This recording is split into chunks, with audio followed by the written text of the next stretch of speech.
नमस्कार, S7 पे आप सभी का स्वागत है। मैं गौरव द्विवेदी इस वक्त रायबरेली संसदीय क्षेत्र के नेहरू नगर में मौजूद हूं, जहां पर आप देख रहे हैं यहां पे वरिष्ठ नागरिक मौजूद हैं, जिनके द्वारा उनकी क्या राय है। सरकार का चुनाव होने वाला है और 2022 में इलेक्शन होने हैं। आइए जानते हैं वो क्या कहना चाहते हैं। नमस्कार, क्या नाम है आपका? राजेंद्र बहादुर सिंह। राजेंद्र जी, जैसा कि आप जानते हैं कि 2022 में इलेक्शन होना है, क्या कहना चाहेंगे आप? किसकी सरकार आ रही है? भाई जब योगी मुख्यमंत्री बने, ये बहुत कर्मठ, बहुत मेहनती, हर तरह से करने वाला, हर क्षेत्र में इसने मतलब बहुत चमत्कारी काम किए हैं। तो इसके आगे चाहे स्वास्थ्य हो, चाहे शिक्षा हो, चाहे बेरोजगार हो, तो इसके सामने तो किसी को ठहरने कोई मतलब ही नहीं है। अच्छा, हाँ। तो आप कह रहे हैं स्वास्थ्य के लिए बहुत अच्छा काम हुआ। बहुत क्या काम हुआ अच्छा स्वास्थ्य के लिए? स्वास्थ्य में ये हुआ, देखे जैसे कल मेगा वैक्सीनेशन हुआ, कल 1 करोड़ के ऊपर। तो यूपी का शेयर, लाइन शेयर है 28 लाख के ऊपर अकेले, और पूरे कंट्री में यूपी का जो वैक्सीनेशन है वो सबसे ज़्यादा है। जितने स्टेट हैं, जितने प्रदेश हैं, सबसे ज़्यादा है। तो ये कोरोना का प्रबंधन योगी ने ऐसा किया कि ऑस्ट्रेलिया का प्रधानमंत्री कहता हमको इनको उधार दे दो। अच्छा। हाँ, तो इस तरह से इन जो सेवा मतलब स्वास्थ्य के क्षेत्र में खासकर कोरोना प्रबंधन बहुत लाजवाब रहा है। और इसके बाद जो हॉस्पिटल्स हैं, रायबरेली डिस्ट्रिक्ट हॉस्पिटल, आज कोई जाए अगर 5-7 साल पहले वाला तो पहचान नहीं पाएगा, जैसे कि मक्खी बिछुल जाए, इस तरह की सफाई है। अच्छा। इतनी सुंदर सफाई है। कहना पहले एकदम अस्पतालों का हाल खराब थी। हाँ। अच्छा। और बहुत वैसे जो है सारे अस्पताल का, PSC का, CSC का, और जो ये एम्स है वो गौरव बढ़ा रहा है रायबरेली का। तो स्वास्थ्य सेवाएं जो है बहुत अपडेटेड हैं। ठीक है, बहुत बहुत धन्यवाद। KB सिंह जी, तो अगर बात करते हैं सरकार की, तो कितना संतुष्ट हैं आप सरकार के काम से? हम तो 100% संतुष्ट हैं, और BJP एंड ओनली BJP, बाकी कहीं ठहरते नहीं हैं। अच्छा, नहीं। योगी सरकार इस बार आ रही है। 100%। किस काम के प्रति आप कहेंगे कि हाँ इनको कोई काम ऐसा ही नहीं जिन्होंने अच्छा ना किया हो। अच्छा, हर क्षेत्र में इन्होंने अच्छा किया है। ठीक है। शिक्षा की बात करते हैं, शिक्षा के लिए क्या है? ठीक है, शिक्षा चल रही है, लेकिन बच्चे मेहनत बहुत करते हैं, 90% पाते हैं, और 33% के खिलाफ गिर जाते हैं। Merit, talent, this should be honoured, और वो नहीं होता है। लड़के आते हैं 90% वाले, कहते हैं पापा हमारा तो नहीं हुआ, उसके 40% थे, उसका हो गया। बाप क्या करे? हाँ, बाप क्या करे बताओ? तो ये थोड़ा सा ध्यान देना चाहिए। अब ऐसे जल्दी अभी कुछ होगा नहीं इसमें। अब धीरे धीरे जो वो कहते हैं ना कि गरीब सारे गरीब हर तरह के ले लिए जाएं, इस तरह से कुछ आगे हो सकता है। कितना बदलाव देखते हैं पहले जो सरकार थी और अभी जो 5 साल से सरकार काम कर रही है, आपको क्या बदलाव दिखा इतने साल में? पहले सरकार केवल खाती थी और कुछ नहीं करती थी, और ये सरकार काम करती है। जी। तो आप उनके काम से एकदम संतुष्ट? बिल्कुल संतुष्ट है। मैं LB सिंह।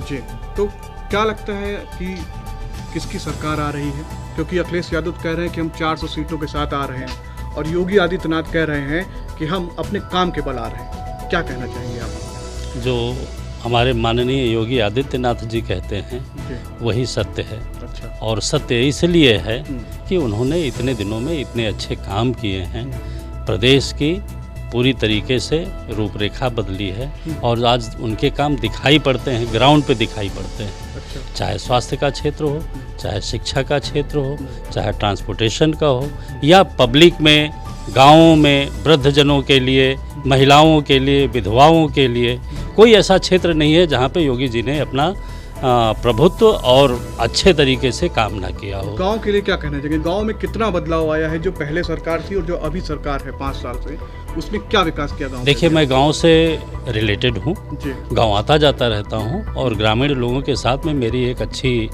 पैठ भी है, पहचान भी है, और मैं देखता भी रहता हूँ। गाँवों में भी जो बदलाव हुआ है, पहले के गांव और आज के गांव अगर पिछले 5 साल में देखा जाए तो गांव में बहुत बदलाव हुआ है, चाहे आवागमन के रास्तों का हो या लोगों के रहन सहन का हो। सबसे बड़ी बात यह है कि जैसे केंद्र सरकार ने और अप्रतिम कार्य हमारे योगी जी की वजह से गांव में शौचालयों का हुआ है। तो कम से कम मतलब उससे ये दिखाई तो पड़ता है कि हाँ आज कौन कौन से चेंजेस हुए हैं, कैसे आना ही है, दूसरा कोई ऑप्शन नहीं है। और इस देश के भविष्य के लिए, इस देश के भविष्य के लिए सिर्फ और सिर्फ योगी और मोदी जी ही हो सकते हैं, दूसरा और कोई ऑप्शन नहीं। लेकिन अभी चुनाव का माहौल चल रहा है, अखिलेश यादव बता रहे हैं कि नहीं हम पूरे तरीके से हमने बहुत काम किया था पहले, उसके बल पे हम भी आ जाएंगे। प्रियंका जी अपना अलग यूपी में डेरा डाल रही हैं, मायावती जी अपना ब्राह्मणों की ओर अक्सर हो रही हैं। कैसे देखते हैं इस प्रारूप को? और योगी जी कहते हैं कि हमने जो काम किया है उसके बल पे हम आ रहे हैं। एक टेबलेशन बनाना चाहिए, जैसे आपने कहा ना, एक टेबल बनाए और सबके अपने लिखे जाएं। हमारे जो अखिलेश यादव जी की बात आप कहते हैं, एक ही एक्सप्रेसवे बनाया है।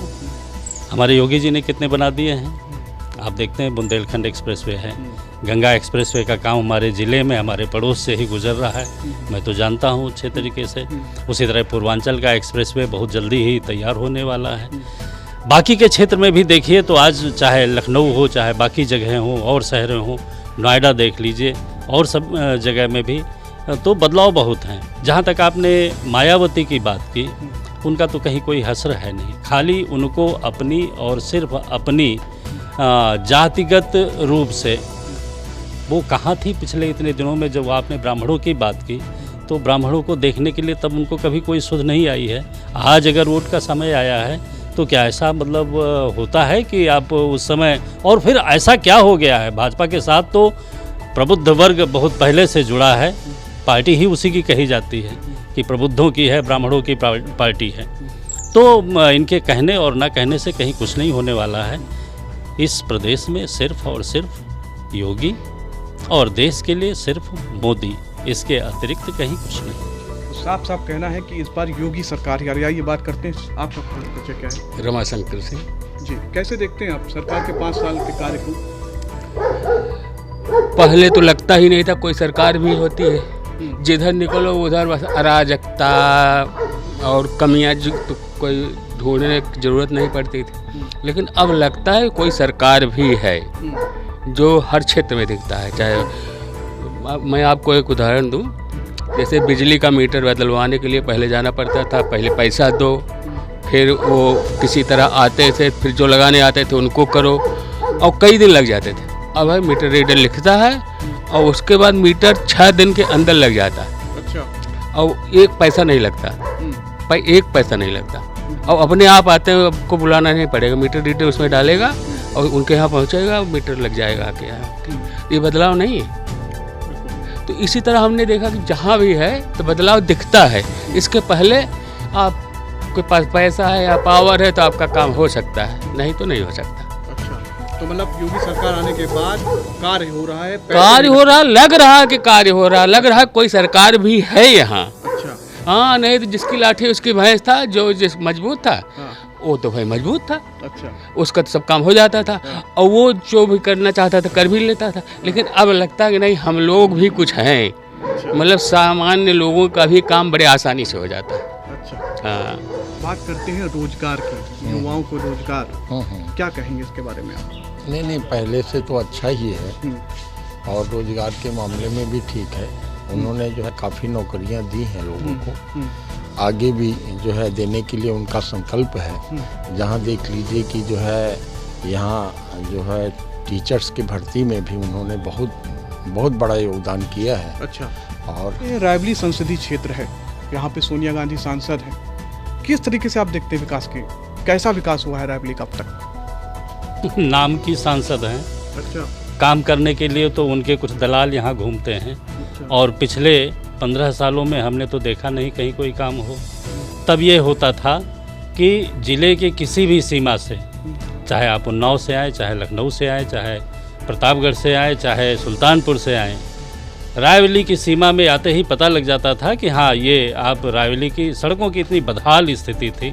कम से कम पिछले 5 सालों में 7 सालों में मैं ये कहूँगा, मैं मोदी सरकार को धन्यवाद देता हूँ कि अब कम से कम ऐसा तो नहीं लगता, और हमारे पास सड़कें यहाँ पे अच्छी हुई हैं। लेकिन शहर के अंदर की सड़कों की दुर्दशा आज भी वैसे ही है, जलभराव वैसे ही है, उसमें कहीं कोई बदलाव नहीं हुआ है, वहीं ऐसी कोई व्यवस्था नहीं होती है। दूसरी सबसे बड़ी चीज़ है, हमारे ज़िले में 3 या 4 ब्लॉक जो पश्चिमी और उत्तरी सीमा पे पड़ते हैं, सरेनी, सेमरी, सताओं, डार्क जोन घोषित है। क्यों? क्योंकि इसी संसदीय क्षेत्र की हमारी जो 3-4 बड़ी नहरें थीं वो बंद करवा दी गई। अच्छा। लोगों ने हड़ताल किया, धरना प्रदर्शन किया, आमरण अनशन तक किया, लेकिन हमारी सांसद ने कभी भी, इनकी इतनी पावर थी, इनकी सरकारें थी, चाहती तो 1 नहीं 5 और नहरें खुदवा के उस डार्क जोन को ठीक कर सकती थी। हमारा वीर बैसवारा की धरती जो फसलों से लहलहाती थी, आज लोग उस पर पैर इसलिए नहीं रखते हैं क्योंकि वहाँ पानी नहीं है। और कभी भी इन सांसद ने, इसके पहले के लोगों ने ये नहीं किया कि हमारी जो पुरानी नहरें खुदी हुई हैं उनको बड़ी नहर से जुड़वा के यहाँ पे जुड़वा देते। मैं एक बार फिर धन्यवाद करता हूँ हमारे प्रेजेंट MLC और योगी जी के उससे कि उल्टा पानी बहा के 40 साल बाद कम से कम 1-2 नहरों में पानी हमारा जो है पहुंचाया गया। तो उनका कार्यक्रम सराहनीय है, लेकिन पिछले 40 साल से हम लोग रो रहे हैं, हमारा पूरा क्षेत्र जो है वो इस तरह से नहीं हो पाया है। तो हमारे क्षेत्र, हमारे संसदीय क्षेत्र में तो मैं कुछ नहीं देखता हूँ कि नाम की हैं सांसद, और ऐसे सांसद के होने ना होने से क्या मतलब। ठीक है, तो ये साफ है कि जनता एक बार फिर से योगी सरकार को ही ला रही है। इनका साफ कहना है कि योगी सरकार ने ही विकास किया है और योगी सरकार ही विकास कर सकती है। S7 के लिए मैं गौरव द्विवेदी, अनुपम के साथ चुनाव चर्चा पर।